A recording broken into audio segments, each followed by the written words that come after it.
మెదక్ జిల్లా తూప్రాన్ మండలంలో డెంగ్యూ కలకలం రేపుతుంది. ఇస్లాంపూర్ గ్రామంలో చిన్నారులు డెంగ్యూ బారిన పడుతున్నారు. ఇక వారం రోజులుగా ఒకరి తర్వాత ఒకరు డెంగ్యూతో హాస్పిటల్లో చేరుతున్నారు. దీంతో అప్రమత్తమైన అధికారులు గ్రామంలో వైద్య శిబిరం ఏర్పాటు చేసి ఇంటింటికి టెస్టులు చేస్తున్నారు. దోమలు వ్యాప్తి చెందకుండా ముమ్మరంగా శానిటేషన్ పనులు చేస్తున్నారు. మధ్యాహ్నం నుంచి స్కూల్ నుంచి మేడం ఫోన్ చేస్తే అక్కడ మా కొడుకు పోయి తీసుకొచ్చి మళ్ళీ మందులు సిరప్లు ఉంటాయి కదా ఇంతకుముందు ఆ సిరప్లు పోసినాం. కొంచెం తగ్గింది మధ్యాహ్నం వరకు. తగ్గినాక కూర్చొని మళ్ళీ రాత్రికి మళ్ళీ వచ్చింది. మళ్ళీ చలి జ్వరం.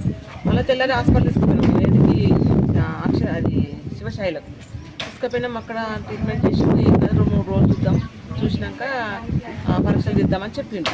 దాని నుంచి మళ్ళీ తీసుకొచ్చి మళ్ళీ మొన్న సండే పోయినాం. మళ్ళీ మండే పోయినాం. మళ్ళీ తెల్లారి ఇక మంగళవారం నాడు మళ్ళీ పోయినాం. మళ్ళీ పోతే పరీక్షలు చేయాలి కదా 2 రోజులు చూసి ముందు రాదు, ఈ మంగళవారం చేస్తే 8 గంటల మొత్తం తీసుకుపోవాలి హాస్పిటల్కి అని చెప్పిండు డాక్టర్.